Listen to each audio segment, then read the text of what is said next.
Oh, you came back for part 2. Hey, do you want to read a story with me? Okay, we're learning this story about how I found my name. Okay, this all takes place in the book of Judges. Like I said, it's a Bible story, but these aren't all going to be Bible stories. It'll be fine. This will be fine. So in Judges chapter 4, Israel's being led by this lady named Deborah. I'm drawing her as Debbie Harry.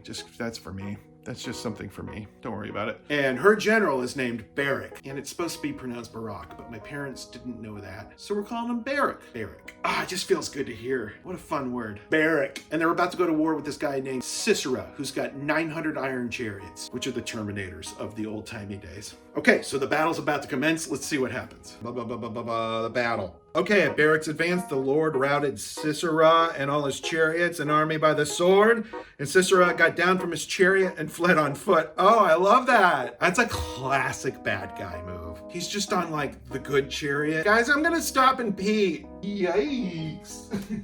And all of Sisera's troops fell by the sword. Not a man was left. Where's my sunglasses? Looks like these guys had a real take no prisoners attitude. I can't find my glasses. Where are my real glasses now? Yeah, so they just slaughtered everyone. That's just... The Bible is a dark book. I mean, it starts weird, and then it gets real boring, and then it gets dark. God is just killing everyone. And then near the end of the book, Jesus shows up, and God's like, okay, I'm not gonna kill anyone, except for Jesus. And then at the end, God's just like, okay, I'm gonna kill everybody and everything. It's like an acid trip where the whole world blows up. Okay, where's the fun part?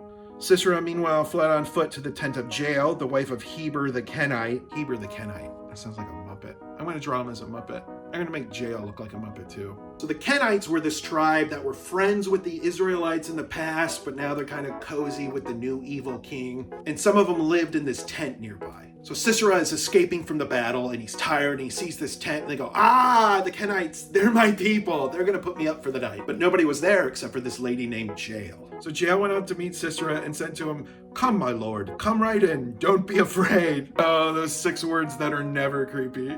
Come right in. Don't be afraid. So he's tired and goes, I'm thirsty. Give me some water. She opened a skin of milk and gave him a drink and covered him up. Hey, can I have some water? No, we just have milk. Is it cold milk? No, it's the old-timey days, so everything's warm. Everything in the world is warm. Well, is it fresh? Like, is it in a bottle? No. I keep it in the skin of dead animals. It's not fresh. That sounds good, thanks. And then she tucks him in. He's just had the biggest battle of his life. He lost so bad, he's on the run, and a woman gives him warm milk and tucks him in. Okay, so what does Jael do? I think she's got a couple choices. Number 1, you let him sleep it off. He's had a rough day. He lost like his whole army, you guys. Number 2, you can just go tell someone. Hey, is anybody in there? Yeah, there are enemies in here. Go get them. Number 3, she's already given him gross milk. Why not poison it? I guess the 4th option would be to kill him in a normal way. Let's see what Jael did. She picked up a tent peg and a hammer and drove the peg through his temple into the ground, and he died. Oh my God, what? That's a complicated way to kill someone. I know you have a knife.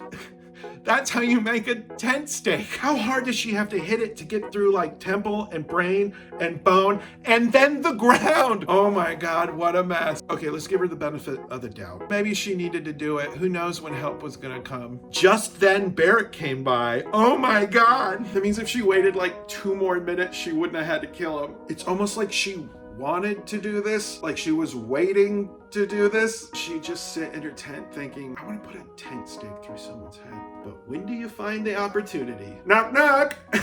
Yeah, come in, have some milk. Go to sleep. Go to sleep. And on that day, God subdued Jabin, king of Canaan, before the Israelites. Yeah! The good guys win. Deborah and Barak, number 1. That's the moral of the story. God loves you, and he's going to have you murder the bad guys. And then later, the bad guys will murder you. But then he'll help you murder them back. Pretty cool. No, that can't be the real message. Teaming up?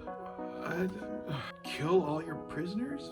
If you don't believe God, he's going to give glory to a woman, and you don't want that. The jail, okay, maybe it has something to do with jail, because jail was a Kenite. The Kenites used to be really close with the Israelites. Yeah, then life happens. Years went by, and then they grew apart. And it's easy to forget people in your past. You used to be so important to you, and you love them, so jail had a choice. Do I just keep living my new life with my new friends? Or do I stop, and do I go back, and do I reforge the bonds with people I've loved? Do I sacrifice my safety and my health for people in my past with needs?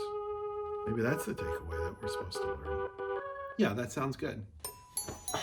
We found a metaphor. Or it's just Stone Age murderers murdering in the name of God. I don't know. Take what you want. It's not up to me. I don't care. It's a happy ending. Let's just move on. That's how I got my name. Okay, that's the end of our first story. Pretty good. We're gonna do more of these, maybe kid stories, maybe fables, maybe more Bible stories. Probably not more Bible stories. They are bummers.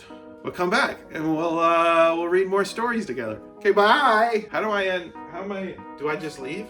I'm just gonna leave.